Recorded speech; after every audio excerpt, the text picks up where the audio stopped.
Olá, boa tarde. Quinta-feira, 23 de abril de 2020. Está no ar o Boletim Guará.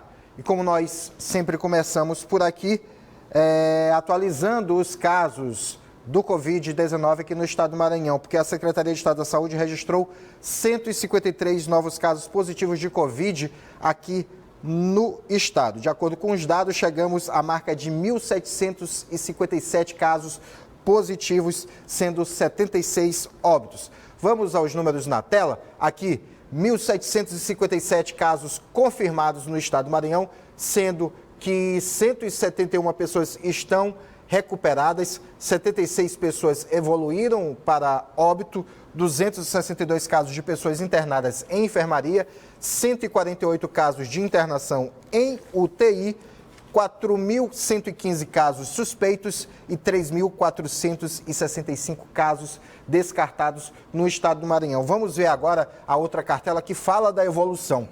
Antes de ontem, nós tínhamos 1.604 casos. Ontem, chegamos à marca de 1.757 casos, ou seja, mais de 100 casos ocorridos foram registrados nesta quarta-feira. Se tivermos essa mesma diferença de um dia para o outro, com certeza nós vamos fechar amanhã já com mais de 1.800. Verificando agora por municípios, São Luís, 1.417 casos, São José de Ribamar, 120, Paço do Lumiar, 57 casos e Imperatriz, que é o município que vem logo em seguida, está muito próximo, está quase igual com o município de Paço do Lumiar, pois tem 54 casos já no município de Imperatriz, muito próximo já. Falando agora sobre a taxa referente a sexo, as mulheres são 914 casos, os homens 843. Elas representam 52%, eles 48%. Uma variação muito pequena nessa porcentagem. Tem dia que elas estão com 53%, 54%, dia que estão em 52%, como foi o caso de ontem, mas tem se mantido nessa mesma margem todos os dias. Temos agora a última cartela nossa que fala sobre a faixa etária, 505 casos. Como eu falei ontem, as pessoas de 30 a 39 anos poderiam romper já a barreira dos 500 casos, confirmado, 505 casos, as pessoas de 40 a 49 são 438 casos. Agora nós vamos falar da situação por bairros aqui de São Luís, porque dentro do mapeamento do coronavírus, que é feito pela Secretaria de Estado da Saúde, ela faz alguns detalhamentos. E nesses detalhamentos é possível identificar como é que está a situação bairro a bairro. Nós vamos mostrar os 20 bairros com maior caso de Covid-19 aqui na região metropolitana de São Luís, na ilha de São Luís. Primeiro lugar, o Turu, com 72 casos, em seguida o Calhau, com 64, o Renascença tem 59, o Araçagi, 42, bairro de Fátima, também 42, em seguida vem a Cidade Operária, com 41, os conjuntos Quatraque 1, 2, 3, 4 e Primavera Quatraque, com 39 casos, Anjo da Guarda, com 37, Coama, com 30, Centro, com 29, os outros 10, Vila Embratel com 29 também, Liberdade 27, Bequimão 26 casos, Ponta da Areia 26, Coroadinho 25, os últimos 5, Monte Castelo 24, São Francisco 23, Anil, Maiobão e Maracanã, cada um com 21 casos. Lembrando que aqui são os 20 bairros com mais casos. Desses 20, 18 estão situados na capital São Luís, um em Paço do Lumiar e outro em São José de Ribamar, que mostra que a concentração está muito grande aqui na capital. Se a gente lembrar mais ainda que quando começou a se fazer esse mapeamento por bairros, nós lembrarmos que o bairro que mais tinha caso era a Ponta da Areia, rapidamente foi ultrapassado pelo Renascença e agora nós já vemos o Turu disparado, a gente percebe que as pessoas não estão tomando muito cuidado no que se diz respeito a se proteger. Um caso claro disso foi o que foi registrado no bairro do Turu, uma lotérica com uma fila gigantesca, enorme, ali na Avenida São Luís Rei de França, e muita gente sem tomar o devido cuidado no distanciamento. Não adianta você estar apenas de máscara, você precisa respeitar o distanciamento. É 2 metros para a pessoa que está à sua frente, 2 metros para a pessoa seguinte. Você precisa respeitar. E se você chega no local, percebe que o local já está cheio, volte no outro horário. Desista nesse momento para evitar a possibilidade de contágio. Eu queria agora falar sobre como que a doença tem ganho rosto e nome, né? Como eu falei ontem, ela sempre teve rosto e nome. Todas as pessoas que foram afetadas até hoje são pessoas que têm alguém que conhece elas, lógico. Mas quando nós percebemos pessoas próximas a gente que são atingidas, é que nós nos damos mais conta ainda do perigo que é a Covid-19. Ontem, por exemplo, nós falamos do colega Roberto Fernandes, que partiu por conta desta doença. O problema dele, né, pelo que nós sabemos, pelo que nos chegou, nos foi informado, no óbito foi constado problemas renais, problemas respiratórios, né, por conta de outros, mas ele foi vítima da Covid-19 já no hospital onde ele estava internado. Outra pessoa que também foi acometida, acredito que todos vocês viram ao longo da semana passada, a ex-governadora Rosiana Sarney citou que uma sobrinha dela havia também contraído a Covid-19. Felizmente, esta jovem de 22 anos também veio a falecer. E ela tem proximidade parental com um dos nossos colegas aqui da empresa, o diretor do nosso programa, o Saulo do Ailib, e de forma que a gente presta as nossas condolências a toda a família, né, por conta da passagem desta jovem. E existem outras pessoas próximas que também estão contaminadas. Por exemplo, o Aécio Mac, que trabalhou aqui na TV Guará, fez um programa. Ele, né, o companheiro dele e a mãe dele também estão contaminados pela Covid-19. E o colega de profissão, repórter da TV Mirante, Douglas Pinto, também foi diagnosticado. A todas essas pessoas, nós desejamos sorte e luta para poder vencer a batalha contra essa doença. O plenário do Senado Federal, em sessão remota, aprovou por unanimidade o texto substitutivo do projeto de lei que amplia o auxílio emergencial de R$ 600 para categorias de trabalhadores ainda não contempladas e que tenham perdido renda em função da pandemia do novo coronavírus.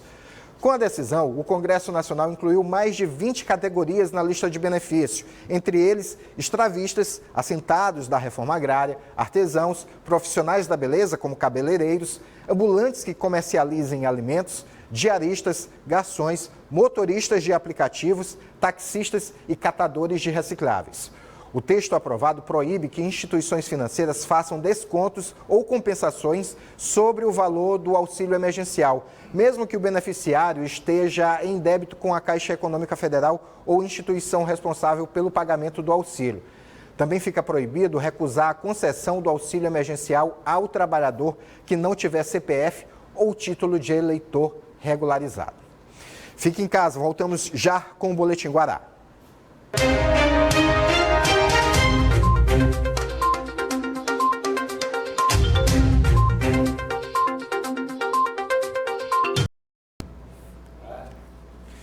Foi Jair que falou, inclusive, para a gente ontem aí.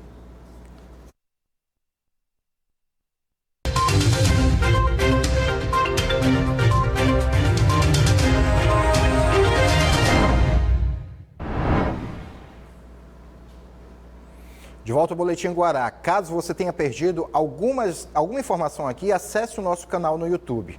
Lá você confere todas as nossas reportagens, assim como no nosso site, que está aparecendo aí embaixo, www.portalguará.com. As principais notícias do Maranhão e do mundo você confere no portalguará.com. Alô, pessoal, a Equatorial Maranhão me pediu para dar uma boa notícia para você, que faz parte da tarifa social baixa renda. Com a medida provisória 950 de 2020 do governo federal, quem tem tarifa social terá desconto de 100% na tarifa de energia elétrica. Isso mesmo, 100% de desconto na tarifa. Ah, então minha conta vai vir zerada? Não, o desconto é apenas para o consumo. Os impostos, parcelamentos, caso tenha, e outras taxas continuam sendo cobradas, mas já é uma grande ajuda. Agora, atenção, esse desconto de 100% é apenas para os primeiros 220 quilowatts consumidos no mês. Se passar desse limite, você paga a tarifa normal. Por exemplo, se seu consumo veio 250, você vai pagar apenas os 30 quilowatts que passaram de 220. Esse benefício vale apenas para faturas emitidas entre 1º de abril e 30 de junho. Ah, você tem NIS, Bolsa Família, BPC ou RANE e não faz parte da tarifa social? Acesse equatorialenergia.com.br ou ligue na Central 116 para saber como participar. Conte com a energia da Equatorial Maranhão. Hoje pela manhã, a nossa editora de imagens, Rose Medsan, fez imagens no terminal de integração da Coama de um espaço armado onde estavam sendo entregues máscaras para a população em geral. Pode colocar as imagens aí, porque um total de 15 mil máscaras estão sendo distribuídas nos 5 terminais de integração de São Luís. A ação faz parte dos planos do governo do estado, tornando o item acessível à população, para que ela se proteja do coronavírus. As máscaras foram produzidas por internos do sistema penitenciário do Maranhão, contribuindo para a ressocialização deste público. Diversas pessoas passaram por lá e estavam pegando a máscara, inclusive trabalhadores do sistema rodoviário. O Serviço Nacional de Aprendizagem Industrial, o SENAI, está encabeçando um projeto muito louvável. A entidade e mais 10 grandes indústrias se uniram para realizar a manutenção de respiradores mecânicos que estão sem uso, a fim de ajudar no tratamento de pacientes com a Covid-19. A rede voluntária conta com 35 pontos para receber os equipamentos. Esses pontos estão nos 19 estados seguintes: Amazonas, Bahia, Ceará, Distrito Federal, Goiás, Espírito Santo, Maranhão, Mato Grosso do Sul, Minas Gerais, Paraíba, Paraná, Pernambuco, Rio de Janeiro, Rio Grande do Norte, Rio Grande do Sul, Roraima, Santa Catarina e São Paulo. Aqui no Maranhão, o ponto de entrega fica em São Luís. É a unidade do SENAI Raimundo Franco Teixeira, lá na Avenida Getúlio Vargas, no bairro do Monte Castelo. Agora nós vamos novamente ao intervalo. Não saia de casa, porque voltamos já com o Boletim Guará.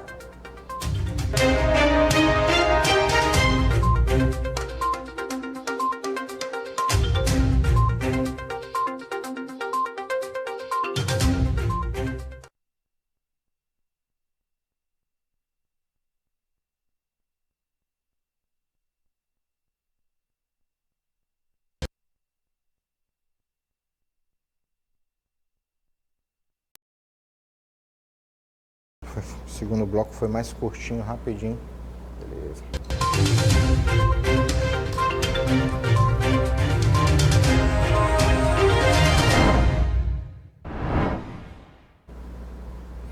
Hora do Boletim Esporte Guará. Dentro do Boletim Guará, Laércio Júnior já está aqui para conversar com a gente.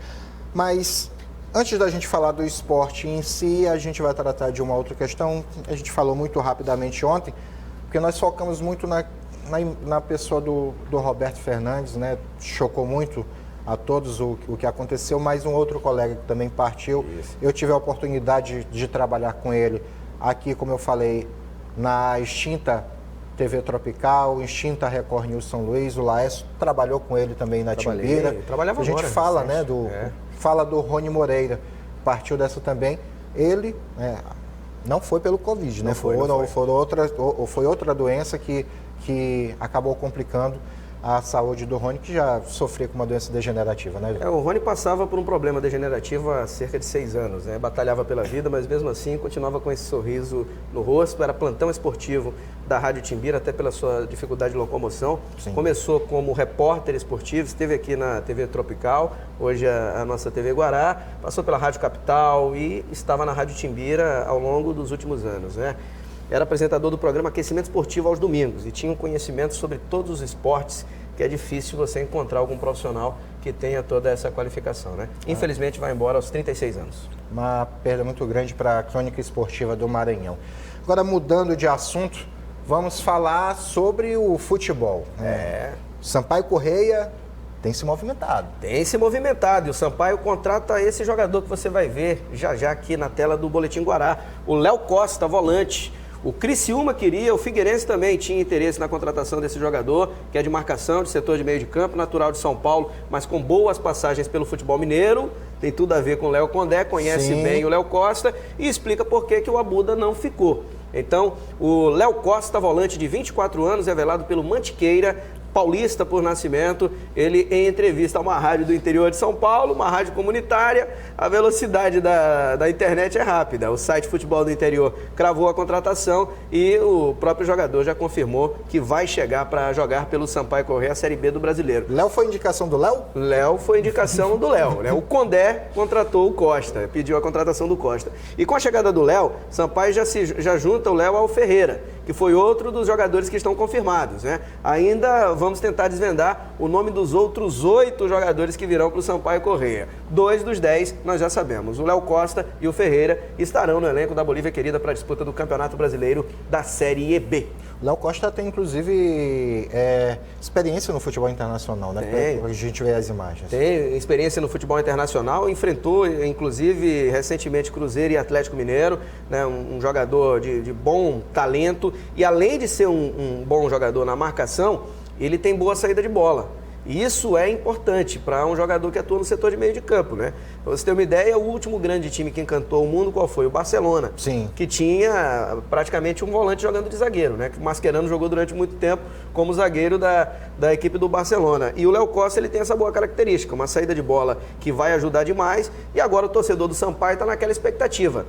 Quem será o 10? Ou quais os jogadores dessa posição que o Sampaio vai contratar? O presidente já confirmou que tem apalavrados. O último que eu estava usando era o Rodrigo Andrade, que deixou saudade no ano passado. Sim. Depois passou o bastão para o Eloy. O Eloy não é um 10. Né? O Eloy está mais para terceiro ou segundo volante. É o camisa 8 tradicional. É o 8 né? tradicionalíssimo, o Eloy. Né? Discordo de muitas pessoas que dizem o Eloy não tem mais condição física para jogar. Na minha opinião, tem condição sim para exercer aquele papel que ele fez naquele time de 2012 e também no time de 2013. O Sampaio precisa de um armador, precisa contratar um jogador para essa posição e esse jogador deve estar na lista de 8 que restam ainda para serem mostradas pela imprensa e principalmente apresentados os jogadores pelo clube. Tá certo. Agora vamos dar um outro destaque na área esportiva, porque nesse período, né, que o futebol está parado, os exemplos de solidariedade têm ocorrido de diversas formas. Nós já mostramos alguns por aqui. O Laércio Júnior recebeu outra demonstração e vai falar agora para a gente sobre isso. Pois é, os amigos do projeto Semear para Transformar, eles que já levaram cestas básicas para funcionários do Maranhão Atlético Clube, muitas pessoas ligadas ao esporte que agora ficaram sem ter o que comer praticamente, né? Porque viviam da renda que gera o esporte, né? E durante a noite, pessoal do projeto Semear para Transformar, nós temos 2 exemplos de entrega de cestas básicas para famílias que vão ter um pouco essa situação amenizada, né? Famílias de bairros ali nas redondezas da Coab que acabaram recebendo kits com farinha de mandioca, flocão, que ajuda, café, leite, a segurar bastante. Sardinha, que tem ômega 3, que ajuda demais a proteína. Sim. E, enfim, essas famílias aí sendo apoiadas. Um abraço para o Ricardo Ortegal e também para o Luiz Guterres, que fazem parte do projeto Semear para Transformar. O Luiz, que também é o amigo da Isca Controle de Pragas. Queria desejar um abraço para todos esses amigos. Falando um pouco também da retomada do campeonato, JF, ficou em meio à morte do Roberto Fernandes e do Rony Moreira, o projeto de retomada apresentado pela Federação. Sim. Ela apresentou um projeto de retomada na terça-feira, nós cobramos isso aqui na segunda-feira, e também na terça, depois da entrevista do governador Flávio Dino, a Federação já flexibiliza a possibilidade da volta do campeonato, seguindo algumas regras. Essa volta pode acontecer, a definição dela, a partir do dia 5 de maio, quando haverá flexibilização por parte do comércio, e aí um prazo de 25 dias para os times prepararem as equipes para a retomada do estadual no final de maio ou no começo de junho. É claro que isso ainda vai ser conversado. Eu falei agora há pouco com o presidente do Moto, Natanael Júnior, ele disse que o prazo de 25 dias é muito extenso, os clubes defendem um prazo menor para o início da competição, ou seja, voltando a treinar no dia 6 de maio, a competição retornando lá pelos dias 20 ou 21. O Maranhão Atlético Clube... Tempo suficiente, Tempo né? suficiente para que voltem os jogadores, né? O problema é que muitos times dispensaram os jogadores, os contratos estão acabando, só que a CBF prorrogou automaticamente por 2 meses, o que faz com que todos esses atletas possam retornar para as respectivas agremiações. A situação do Sampaio é um pouco diferente. Foram 10 jogadores embora, tem 17 agora no elenco, precisaria compor seu elenco com alguns jogadores. A federação pode estabelecer um prazo para que haja contratação de novos jogadores, não só para o Sampaio, mas para todas as equipes. Amanhã nós vamos falar mais sobre esse assunto. Exatamente, porque amanhã a gente vai tratar sobre as questões financeiras relacionadas a isso. Porque os clubes podem voltar a jogar? Podem. Mas aí, portões fechados, portões abertos, transmissão pelas redes sociais, como é que vai ser? Amanhã a gente trata sobre isso, tá bom, Alex? Amanhã vamos trazer, inclusive, um posicionamento de uma das equipes em relação ao que pode acontecer no caso das partidas com portões fechados. Tá certo. Boletim Guará fica por aqui. Nós voltamos amanhã. Vem aí Danilo Quixaba e o Fazemos Qualquer Negócio. Mais informações ao longo da nossa programação e logo mais à noite no Jornal da Guará. Já sabe, fique em casa. Boa tarde, paz e bem a todos. Boa tarde, até amanhã.